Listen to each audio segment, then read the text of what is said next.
শুভ সকাল বন্ধুরা, ভালো আছেন তো? এই দেখুন, আজ একটা রান্না বানাচ্ছি।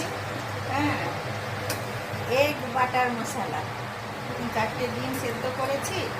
আর এই যে ওর মশলা হচ্ছে, এই দেখুন, এই পেঁয়াজ, টমেটো, আদা, রসুন, কাঁচা লঙ্কা সবকে সেদ্ধ করেছি।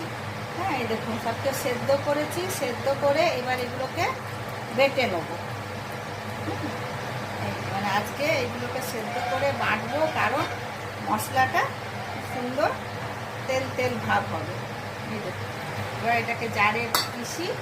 আর এইদিকে আমি কড়াইতে একটুখানি সাদা তেল একটু দিয়ে এই যে ডিমগুলোকে একটু ভেজে নিয়ে, এরকম ডিমগুলোর গায়ে একটু চিড়ে চিড়ে দাগ করেছি, যাতে মশলাগুলো ঢুকবে।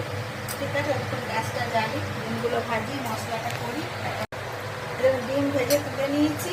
হ্যাঁ, আর ওই তেলে একটুখানি বাটার দিচ্ছি, একটু বাটার দিয়ে ফোড়ন দিচ্ছি। গরম মশলা, শুকনো লঙ্কা আর তেজপাতা।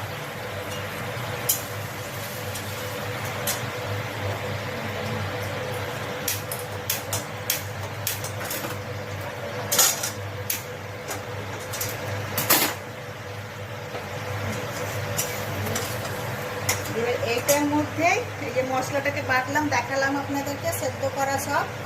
দেখুন বাটাটা করছে, প্রচুর তেল তেল ভাবটা এসছে। আমাদের ভালো করে দেখুন, এর মধ্যে ভেতর থেকে তেল বা বাটার কিছু দেওয়া আছে, কিন্তু কিছুই না। এইবার এই যে এই তেলটা, ফোড়নটা হয়ে গেল, ফোড়নটা হয়ে গেছে। এবার এই মশলাটা ঢেলে দেবো।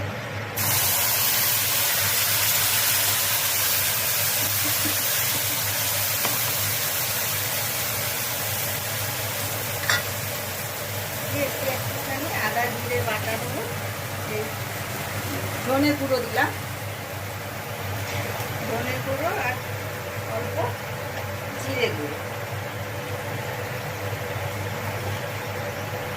তো এটাকে ভালো করে নাড়বো, ভাজবো না। এরকম মশলা তেল ছেড়ে দিয়েছে, মশলা হয়ে গেছে। এরপরে এতে আমি এই যে একটু বেটে রেখেছি কাজু, চারমগজ আর পোস্ত, এটাকেও দিয়ে দিলাম, কারণ বাটার হবে তো, এক বাটার মশলা। এই দেখুন, আর এটাকে একটু ভালো করে নাড়িয়ে চাড়িয়ে কষিয়ে নেবো।